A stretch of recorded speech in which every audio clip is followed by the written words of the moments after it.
Hello guys, welcome to the TET पाठशाला by AN sir. आप सभी लोगों का बहुत बहुत स्वागत है।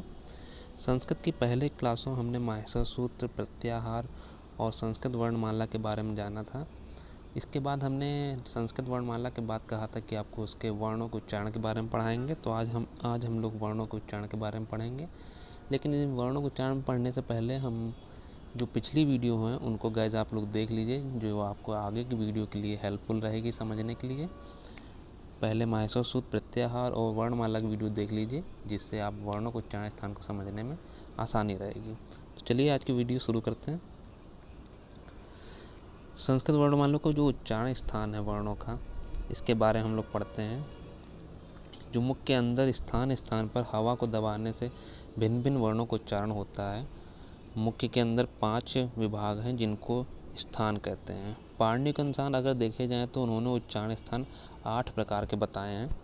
पाणिनि ने जो बताए हैं हमें उच्चारण स्थान, वो 8 प्रकार के बताए हैं। इसको आप नोट कर सकते हैं। इन 5 विभागों में से प्रत्येक विभाग को एक एक स्वर उत्पन्न होता है और यही 5 शुद्ध स्वर कहलाते हैं।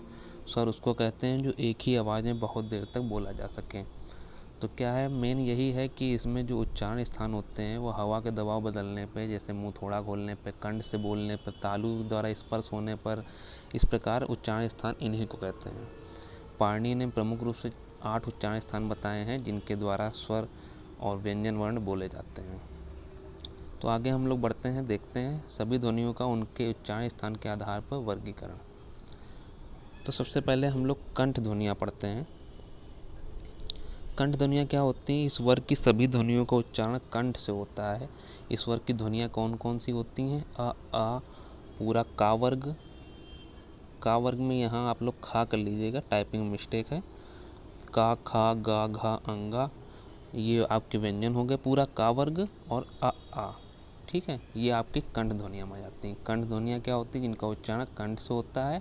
और कंठ ध्वनियाँ जो होती हैं वो आ, का, खा, गा, गा, अंगा, ठीक है।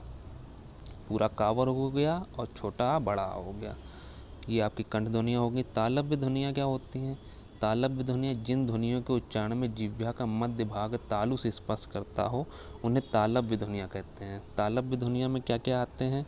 ई 2 स्वर आ गए आपके, और पूरा यहाँ से आपका चा वर्ग आ गया, चा, छा, जा, झा, या, और शा और या, ये आपके 2 अलग से व्यंजन हो गए। पूरा चा वर्ग हो गया, शा और या हो गया। इसके लिए सूत्र होते हैं जो आपको अगली क्लास में हम बता दिए जाएंगे।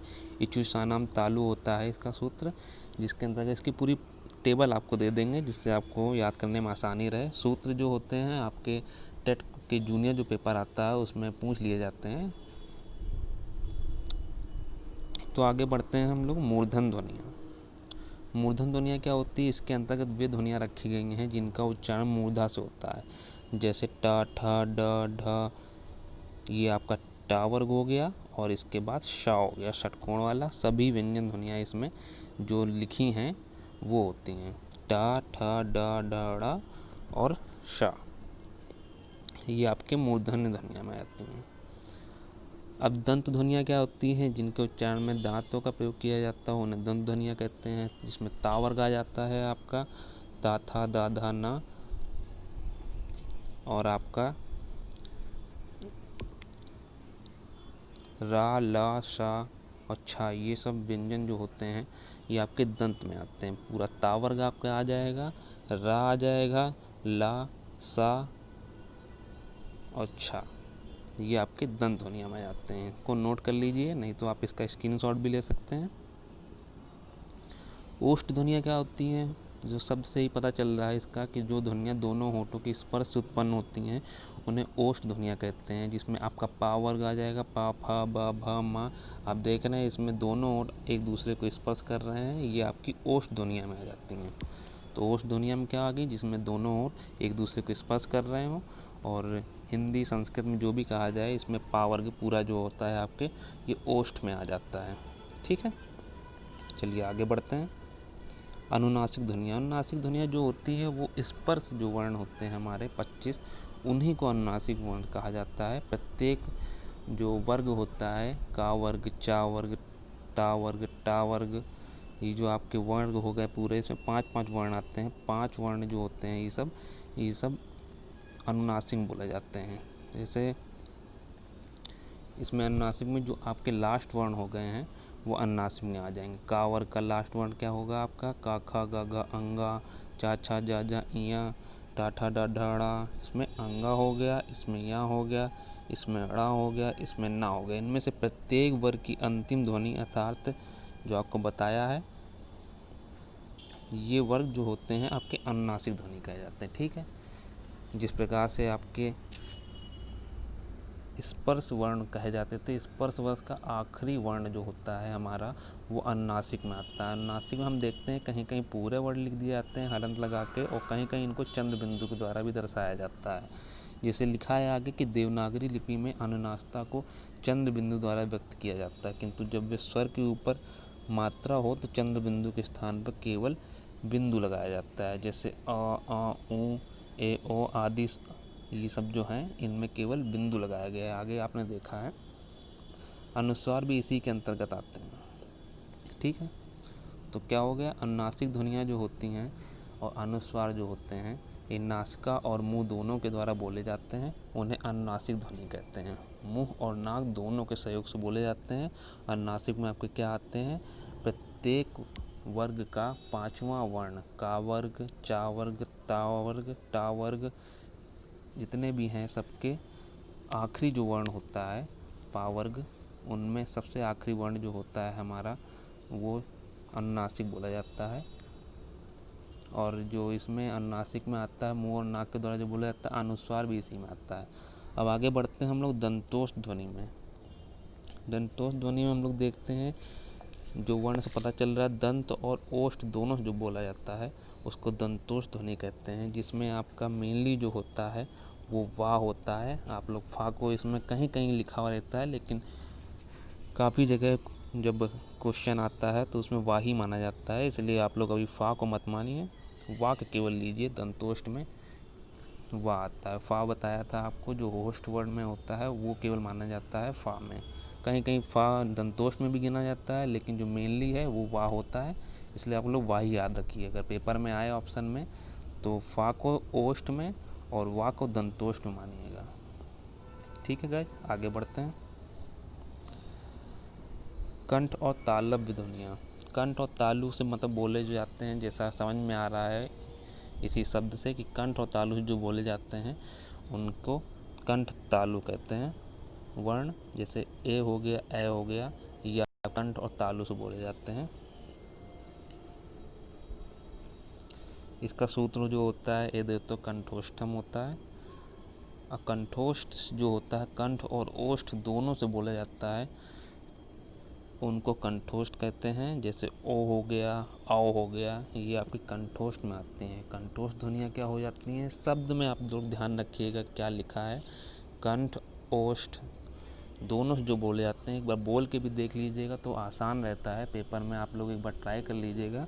जब ये वर्ड आए तो आप बोल के देख लीजिएगा इसमें कि आपका सही हो रहा है कि नहीं, उच्चारण सही होना चाहिए, क्योंकि क्वेश्चन बहुत छोटे छोटे आते हैं लेकिन गलत नहीं होने चाहिए इनमें से।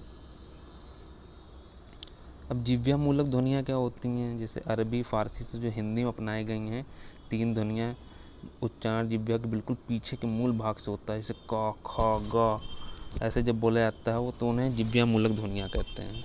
ठीक है गाइस,